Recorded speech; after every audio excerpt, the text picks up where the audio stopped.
Hey, and welcome. We are two moms, two businesswomen, and two friends just trying to keep all the balls in the air without losing our minds. From school pickups to potty training, messy kitchens, and major wins, we're bringing you real talk on motherhood, entrepreneurship, and all the things we love in between. So whether you're folding laundry, driving to work, or sneaking in some you time, grab your coffee and join us for laughs, lessons, and a whole lot of chaos. This is the Mother Overload, where real life meets real talk. We are Desi and Crystal. Let's dive in. Hello, friends. So welcome. This is our first podcast episode. And basically on this episode, we are just chatting about how we met and why we wanted to start this podcast. And honestly, I just think it would be so fun to chat and just bring our lives to the internet. Sounds good, right? So basically how we met, which I hope that you don't have like a totally different idea of how we met, because I feel like we met with Kangoo. Like that was kind of what brought us together. Is that the consensus? So I want you to tell your story first because it's okay. Yeah.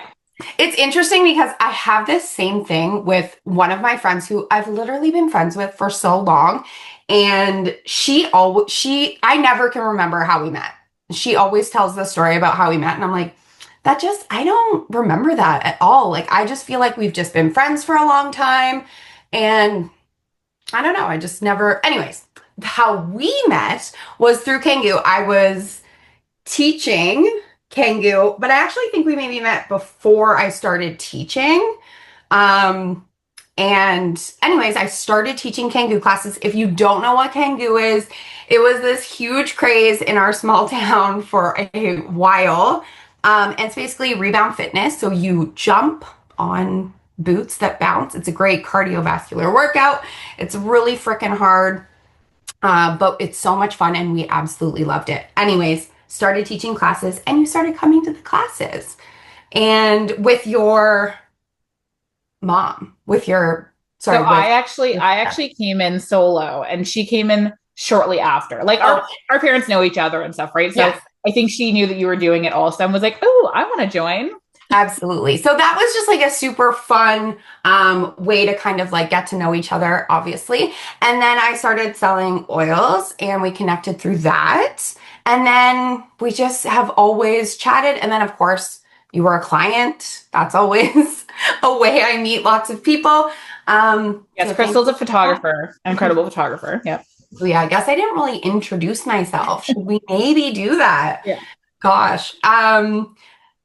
So yeah, if you don't know who I am, I'm Crystal, a photographer, friend, mama, all the things, spouse. Oh, hey guys, it's Desi here. I am a mother of 3. So we're going to start with the mother part because this is what we're here for. I have been with my husband for 19 years. We married for 9, got married on our 10-year anniversary. And we have 3 kids. My oldest is, going to be 14 this year, going into high school. My middle child is just finishing up grade 6, 11 years old. And my youngest, who is my wild child, is 7. I don't know how I keep that in my mind because I constantly forget their ages because it seems like life is going so fast. When I'm not doing the motherhood stuff, I'm a creative. So I have like a clothing business. I have a cleaning business. I try to find ways to be creative because that's what brings me the most joy. I also feel like I have slowly throughout this journey gotten into becoming a spiritual healer. So I'm currently in the middle of doing my somatic certification, which is a way to heal your body through, feeling through it. It's body scans and working through all of your shit that you have that you don't realize that you're stuck with. So yeah, that's me. That is amazing. I love that. Okay, so tell me how we met. I need to hear your side of the story now. Okay, so it's really not as exciting as you would think, but I think because we went to high school together, so we've always had mutual friends, and I've always heard your name over the years. We didn't go to high school together. Are you, wait, you came into high school. Well, we did, because I actually went back to high school later on, much later on. So we didn't know each other in high school. We just had I mutual. never even went to. Oh, you didn't? I love this. This Oh, is literally the best thing ever. oh, So okay. I've just always been like in our town and just know like so many people. Listen, I'm telling you right now that one of my very best friends who I have known since I was in public school still thinks we went to the same high school. She Yeah. brings it up all the time. I never went to I I literally have never with seen you. I've never with seen you at school, but I just assumed, makes yeah. sense. Makes sense that you would have never seen me. I went to school in Collingwood. But Oh, because one of my cousins went to your high school, yeah. I just have known so many people. It's so funny because you're literally not the only person who thinks that we went to the same high school. Yeah. It is wild. Like I know that I'm older. So when you're like, we didn't go to high school together, I was like, well, maybe we didn't right away. But No, we never did. We never did. I love this. I so, love it. so this is I was gonna say this is my favorite thing about doing this podcast with you is I feel like we're gonna learn so much about each other. We are going to learn so much. Like, I didn't know that you were doing all this spiritual healing stuff. Like, Yeah. that is so freaking amazing. Thank you. I love this. So, as these guys are all getting to know us as they're listening, we are getting to know each other. So I we, love it. and we have genuinely and 100% accurately, we've been friends for 10 years now. That is crazy. Yeah. So it was 2015 whenever I joined your first class. So I've seen you around. I've known your name through mutual friends. There's actually like more to it, but I remember seeing you like just crossing paths with you. I think I had just had my older one, like he was probably a toddler or something. And I remember walking through like Sobeys or whatever it was at the time, and you were with your boyfriend at the time, and Okay. you just smiled at us. You just kind of looked over, you gave us a smile, and from that moment, I just always remembered your face. And I don't know. Yeah, it was I just, am like the sweetest human. it was I just, usually think I have like the resting bitch face. yeah, So that makes me so happy and brings me so much joy that I like smiled at you and was like, hey, girl, yeah. and not. It could have been like, hey, save me because of who you were with at the time. It could have been that. Ah, But yes, this yeah, is true facts. True yeah. facts. So I remember That seeing is you there. Yeah. that is so, so funny. So I moved to that small town at the age of 18. So I literally graduated high school and moved immediately to that town because the town that I lived in, I didn't have my license at the time. So to work, which is what I wanted to do, um, I had applied for university to go to school for acting and I didn't get in. So I went and did like these auditions with all of these amazing people who have been acting since they were like these tiny little humans. And I was so out of my element and just like had no idea what I was getting myself into. I went and did the auditions. It was the scariest thing I've ever done and realized that like I am so not prepared for this. So I decided to take 3 years off school. So I immediately moved to town so that I could walk to work. And that's how I became a server and did that for 3 years before I actually went to post-secondary school. So That's such a cool story. I always wanted to be an actor as a kid. always. And my mom put me in like commercials and stuff. I was never in a commercial, but like I went to like Audition. acting school and then I did like some modeling stuff and I was always just told I was too short.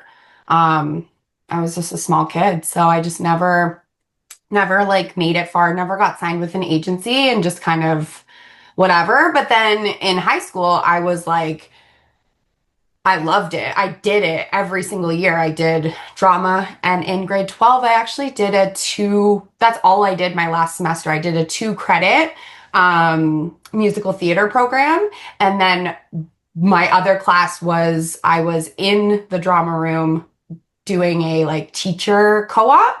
So I literally did only theater for my last semester of high school. That was it. I did know that. I did know that you had done theater in the past because I think we had talked about that before. And like, did you do like singing lessons as well as acting and that too, right? No, I didn't do any singing lessons, but I think like I was already pretty versed in that. Like without sharing too much, I did like a competition. Oh, cool. I did that for like 4 years. They had like a carnival kind of thing in the town that I lived in, and they always did like this beauty pageant, but it was more of like a um, like you had to sing or you had to do a talent, Yeah. right, in order to win, and then you were crowned the Snow Queen. So there Cool. was like the Snow Queen, and then there were her three princesses, and we rode in the parade, and like it's this crazy thing that like That's so I talk fun. about it, and I'm like, oh my goodness. But that was just that's the joy of a small town, right? Like there's little things that these towns do that you fully immerse yourself in. And I won third princess, then I won second princess, then I won first princess, and then I was finally crowned the queen after that. And that was all because of singing. That's what I did. That was my talent. So you genuinely worked your way up to queen Yes, and hold that crown high up, you know? that's right. I just, rode in the parade with it on. I love But yeah, so when I did musical theater, obviously you have to sing. it. Mhm. So there was a couple of times where I had like one of the lead roles. I think in it was grade 12 that we did Good Grief Charlie Brown, and I was Lucy. So I had to sing, I had to do all the things. So I had to wear a black wig as well, which Interesting. not my color, guys. Blonde forever. I love that. Okay. So yes, so that's kind of our like our meet cute kind of story is that I just always remembered you from that point. And then whenever you were holding the class, I kind of already felt comfortable because I knew who of you. I knew Right. of friends that always said the nicest things about you. Like no, I've never heard anything negative about you ever. So I knew that I was in a safe place coming in. And obviously, it's intimidating when I'm not a fit girly. I'm not somebody that works out very regular. So this looked like fun when Kim Kardashian did it. I was like, oh, those look like moon boots. That looks cool. And I have a lot of issues with my calves, my legs, like a lot of ankle, whatever, from the weight and stuff. So for me, it was like finding something that wouldn't hurt me more. And that's what Kangoo was for me. And I'm forever grateful. And then we did the Ashy Binds challenge together. Yes. Oh my God, I forgot about that. Wow. That was my strictest time of life where I started to learn healthy habits. Right. That's Which so amazing. She's amazing. I actually still follow her online. She's fabulous. She's went through like three brands oh since gosh. that time, and just she doesn't even do like the fitness stuff really Oh um, as hardcore as she did. But that's so funny. yeah, I still have a tank top, I'm sure somewhere. Yeah, oh, same, me too. Um, yeah, I did. I loved teaching Kangoo, and I love that that's how you felt coming to the class because like at the time, like I don't really ever consider myself like a fit girly either. I just loved it, and like I was definitely the instructor who took the breaks when I needed them and did all those things. So I'm glad that you felt that it was a safe place for you to be able to come. Um, Such a joy. I literally haven't been on Kangoo jumps in so many years because I had my son, and then last summer when I was actually like ready to break back into it, I broke my foot. Mhm. So fun time. So I haven't Wasn't had them meant to on be. since. Yeah, it wasn't No. meant to be at the time. And that's when I stopped. I stopped when I had my youngest. I Yeah. remember coming to class and I was like, I think I might be pregnant. You're like, well, then you need to not be here because this is not the class for that. Oh my God. It's so funny. When I was teaching here, I had signed girls up for a 6-week program, and it was full. I think I had like 15 girls committed to coming for 6 weeks, and I found out that I was pregnant like 2 months before that. So I was like, well, I've already taken all their money, so I'm gonna still do it. So I jumped. I mean, I was someone who was in Kangoo boots for years, Mhm. so it is still fairly safe to continue on something that you've already been doing. So I felt that it was okay, but I was like constantly checking to see like where my heart rate was so that it didn't exceed like a dangerous spot. And it was very interesting because obviously in those first 3 weeks of class, I wasn't telling people. So Mhm. I was like trying to like take breaks and not anyways, it was very That's interesting. when you're But like, you guys keep going. Then you're yeah, just stuck. exactly. And that's what I did. And then eventually I told everyone and they were like, "Oh, okay. Okay, I get it." I also wanted to get into like my why. I have kind of played around with podcasting in the past. I found that the best way to tell a story for me personally. I feel like with podcasting, we can share the things that we want to and in basically real time because we're just putting it out there. This podcast specifically about going through our motherhood journey and all things of life right now feels like a purpose to me in this moment. Like I said, with the spiritual healing, that's something that I feel is ongoing. It's something that I learned that I needed to do with my life. And I just try to absorb everything that I'm doing while I'm doing it. I'm in no rush to be certified to do something just to say that I have a certification. You know, same thing with motherhood. Each stage of life for these kids, I'm trying to absorb as best as possible because I blink too much and they grow so fast and I don't want to miss the things or I don't want to be growing up with my kids and think back and be like, oh, I wasn't there or I wasn't healing myself to be the best person I could be for you. And I went through a lot at a young age that when I started having kids, I probably mentally wasn't ready to do it. But we don't really get control over that. I feel like we have kids at the stage we're meant to have kids. And I feel like I started my healing journey because of them. And I would have never had started it if I didn't have them when I did. There's certain things that I'm excited to talk with another mother about who kind of understands where I'm coming from. I need to focus this time on while my kids are little. Once they're grown up and they want nothing to do with me, I'll have all the time in the world to do whatever I want to do. But right now, in this moment, I love being able to volunteer at the kids' school. I love being able to just be home when they're sick and not feel guilty about being home. I can just live in the moment, which is so rare, but so beautiful. And that's what I need for myself. That's amazing. I love that. I love that. And I think like a lot of the similar things come up for me, like why I want to do this podcast. I think that for me, like I love listening to podcasts that are relatable. Like I'm not one to like dive into, how this was created or how this was made. Like I want to hear real stuff from real people talking about their lives, talking about the same season of life that I'm in. I feel like that's what kind of draws me in. And it's the same in business. Like I don't really like to listen to like business podcasts. I want to listen to like business podcasts that are going to help me and propel my business forward that are more like specific. Mhm. But I have been on a couple of different podcasts, and I just think it's so fun to connect with another person, connect about life, and just share experiences. And listening to those relatable podcasts are the ones that I want to listen to, right? Yeah. And I feel like whenever I give people advice, especially like new moms, people are always like, what's the best advice you can give to a new mom? And I really think that it is community. And everybody says like, oh, you need to like have your village or whatever.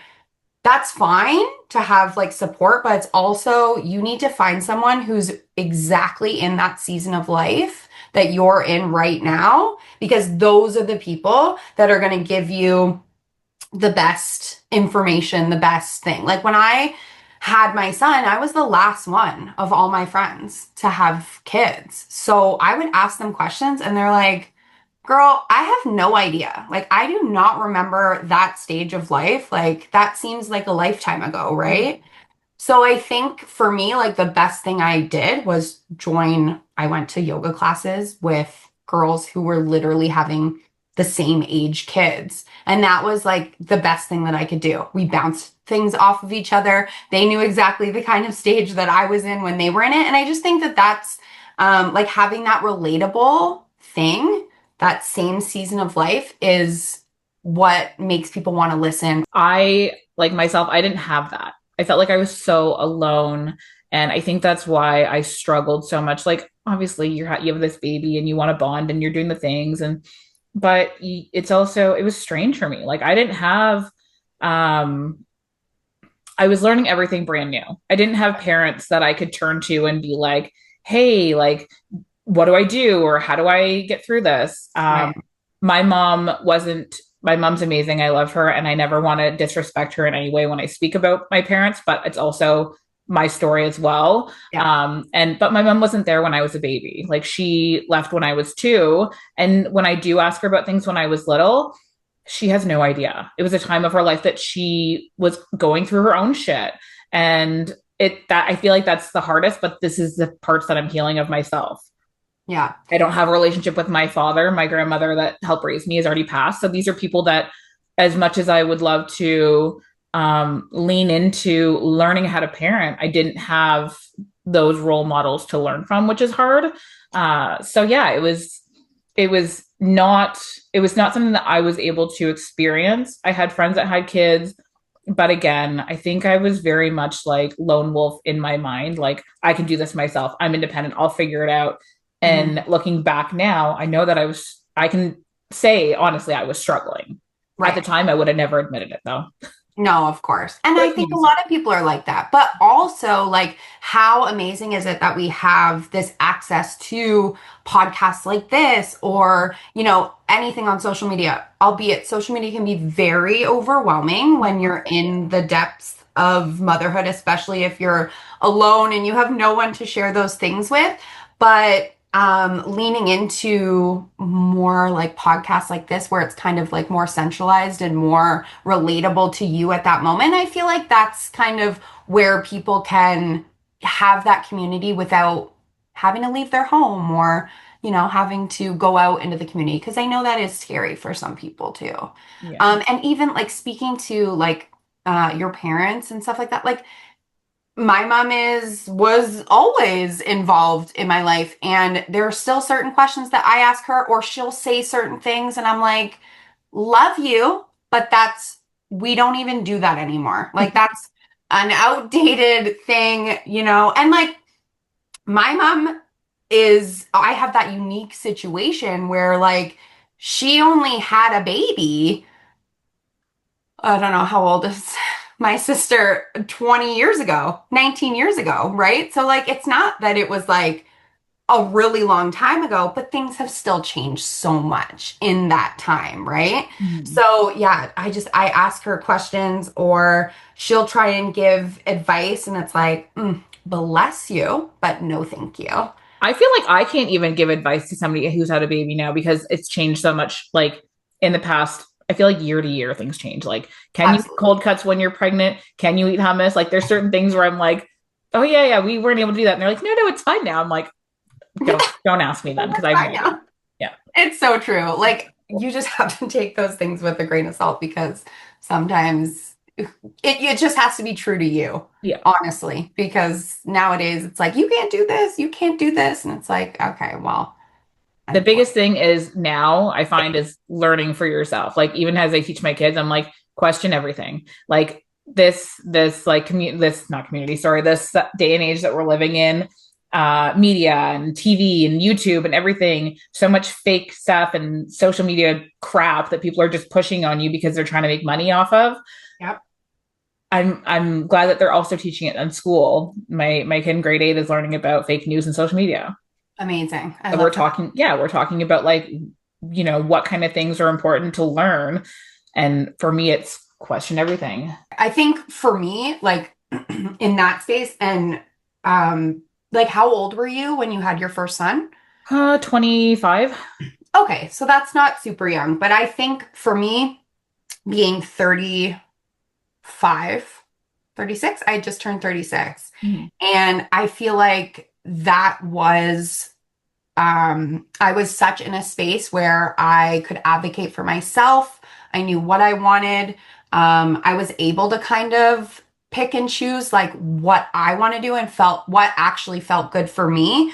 Whereas I have, some cousins who had kids really young and they're like, I just listened to everything else that people were telling me because I didn't know how to follow my own intuition and ideas of what I should do. So I think being older definitely helped. And I'm sure you kind of see that with your last baby. Oh yeah. Like things just totally change, right? You trust yourself so much more. Hmm. So, Yeah, you can learn to say no a lot easier. absolutely. Absolutely. Maybe not to that, not to the kids, but No, but to other people, to the other voices yes. coming in.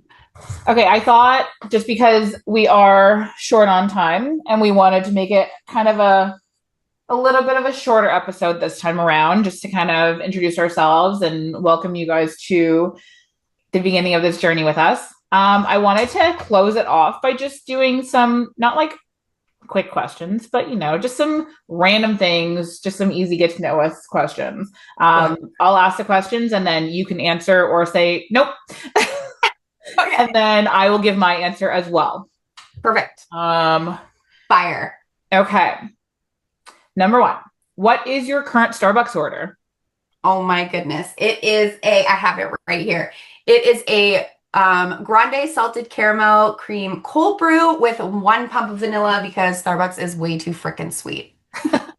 Okay, so my hot is venti cinnamon dolce latte, Mm, and my cold recently has been like a iced white mocha with strawberry cold foam because it tastes like strawberry chocolate. Yeah, sounds delicious. delightful. I am a cold coffee girl. I will drink hot, but Number two, do you have a skincare routine? no. I am awful, honestly. I use a one of those like makeup remover cloths with water. That's Yeah, how I wash my face at night. yeah. And sometimes I put cream on, sometimes I don't. I am like a horrible human. Like every like makeup artist or like somebody who like does skin is like, what the what? Like what? Yeah, because I do literally nothing. Okay. Like I obviously wash my face, but Yeah. it's today. I mean, I go in waves. I think because as soon as I start to see a new wrinkle, I'm like, okay, full toner, like we're gonna wash, we're gonna tone, we're gonna put on a serum and a lotion, and then we're gonna put some I love this Kadali grape water spray. Corey's like, it's just expensive water. Yep. But Yep. I spray it over top of everything, sometimes Aquaphor it all to like lock it all in so I wake up glowy. I do that maybe once every 6 months when I think about it. Okay, see, I go through spurts as well. Like Yeah. sometimes I'm like, I'm putting on cream, I'm doing like the eye cream, I'm doing like the tone, I'm doing all the things, but it never lasts. Yes. Honestly, I'm very all over the place when it comes to my skincare, but there are definitely things that I love, but Okay. Botox, yes or no? Like, are no, you into it or no? Nope, not for you. not for me. Okay. I'm I think once a year I'll go and like do a little touch up. Yeah. Okay. Current favorite part about motherhood. Oh my gosh. Current favorite part about motherhood. You go first. So my favorite part is just being with them, the absorption of it all, being because they're all in school. I love being in the school with them. I think that's just kids in general. I just love being around all the kids right now, which 20 years ago, not a chance. But because of the healing, I think I'm healing my own inner child by watching the kids at play. I love that. That's perfect. I think for me, it's just like the stage that we're in right now. We're almost 3. Everything's new, everything's exciting, everything's fun. The tantrums I could do without, but Expression. um, yeah.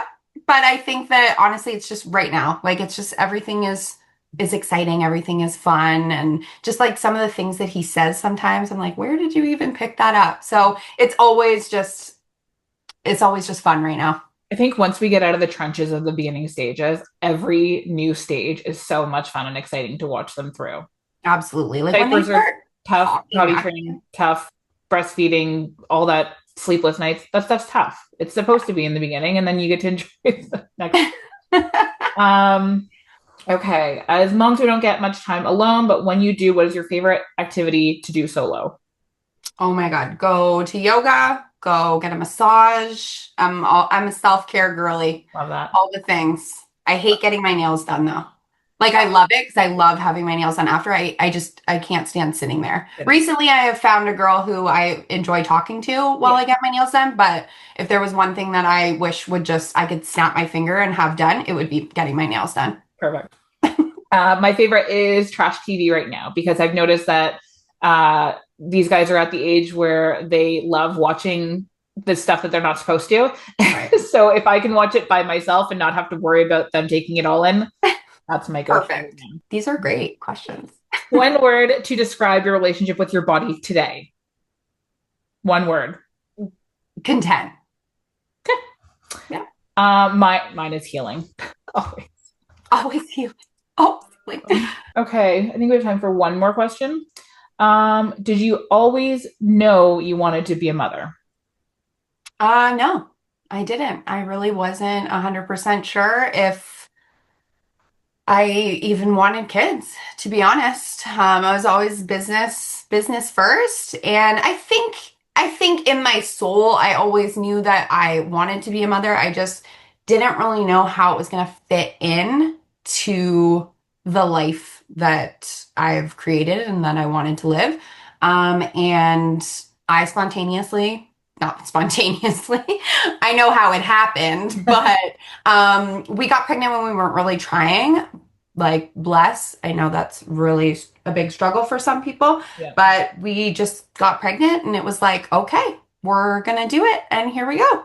Yay. And it was the best thing ever. I mean, now I can't imagine, no, I can't imagine my life without him. That's true. Yeah. Right. But it's so true. And I had my busiest wedding season right after I had him. So I went back at 6 weeks and I shot 14 weddings in 3 months. So it was fun times. That was the to show you that it was possible, I guess. Yes. Yeah. Thank you, Miss Universe. Yeah. So I just remember so clearly that at 16 years old, when I was in the most toxic stage of life, I was like, I was craving that unconditional love.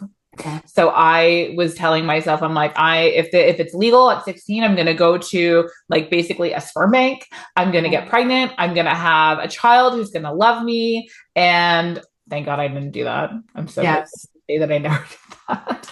But I had very toxic and unrealistic goals around motherhood. And I'm very grateful that I ended up